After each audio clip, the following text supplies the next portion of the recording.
وصلی علی سیدنا مولانا محمد طب القلوب ودوائها وعافیة الابدان وشفائها ونور الابصار وضیائها وعلی آلہ وصحبہ وبارک وسلم صلاۃ و سلام علیک یا رسول اللہ صلی اللہ تعالی علیہ وسلم۔ پانی کے احکام اور اس کے تعلق سے گفتگو چل رہی تھی، کل آپ حضرات نے اسے سماعت فرمایا۔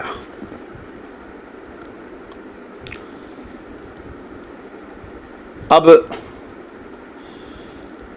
کن پانیوں سے وضو جائز ہے اور کس سے نہیں، اس پر چند مسائل آپ کے سامنے ہم نے پیش کیا۔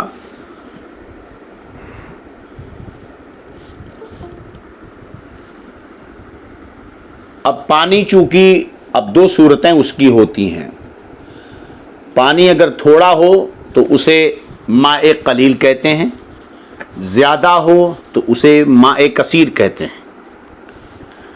اسی طرح ٹھہرا پانی ہو تو اسے ٹھہرا ہوا پانی ماء راکد کہتے ہیں، اور بہتا ہوا پانی ہو تو اسے ماء جاری کہتے ہیں۔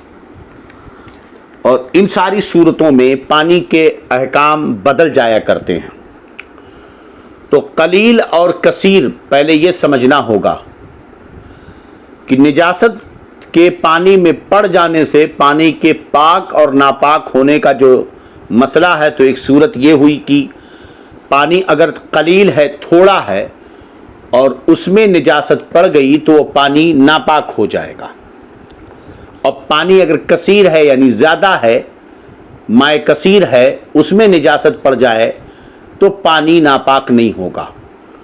اب یہ کیسے پتہ چلے گا کہ کون سا پانی قلیل ہے، کون سا پانی کثیر ہے؟ ایک مسئلہ یہ دیکھنا ہے۔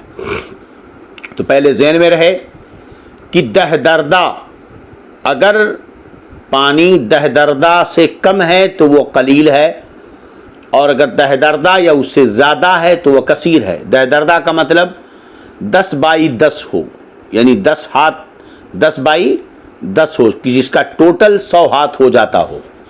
اگر اس سے ذرا سا بھی کم ہوا تو اس صورت میں وہ ماء قلیل کے حکم میں ہوگا، اور نجاست ذرا سا بھی پڑ گئی تو وہ ناپاک ہو جائے گا، چاہے پانی کا رنگ، مزہ، بو بدلے چاہے نہ بدلے۔ تو اگر دہ دردہ سے کم ہے یعنی 10 بائی 10 کا نہیں ہے بلکہ اس سے چھوٹا ہے، گڑھا ہو، حوض ہو، کوئی ٹینک ہو، کچھ بھی ہو، اگر وہ 10 بائی 10 سے کم ہو یعنی اوپری حصے کا اعتبار ہوگا، یہ بھی یاد رکھیں۔ اگر نیچے سے کوئی گھڑا یا کوئی ٹینک 10 بائی 10 تو ہو مگر اوپر سے اس کا منہ چھوٹا ہو، 10 بائی 10 سے کم، تو اب اسے دہ دردہ نہیں کہیں گے۔ اوپر کا حصہ جو کھلا ہوا ہے وہ 10 بائی 10 ہونا چاہیے۔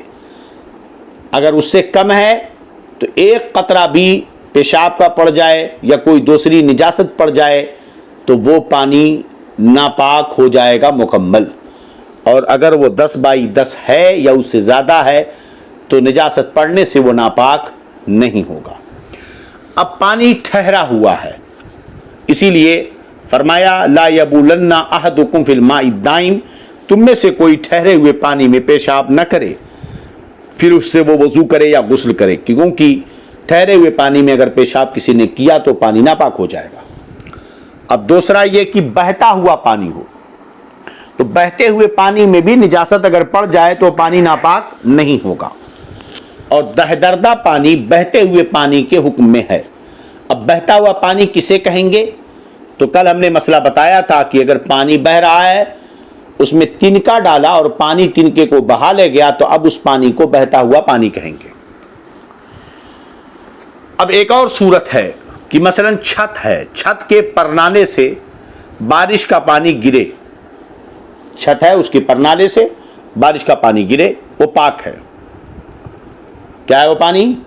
پاک ہے، اگرچہ چھت پر جا بجا نجاست پڑی ہو، اگرچہ نجاست پرنالے کے منہ پر ہو، اگرچہ نجاست سے مل کر جو پانی گرتا ہو وہ نصف سے کم یا برابر یا زیادہ ہو، جب تک نجاست سے پانی کے کسی وصف میں تبدیلی نہ آئے وہ پانی پاک ہے، اور یہی قول صحیح ہے۔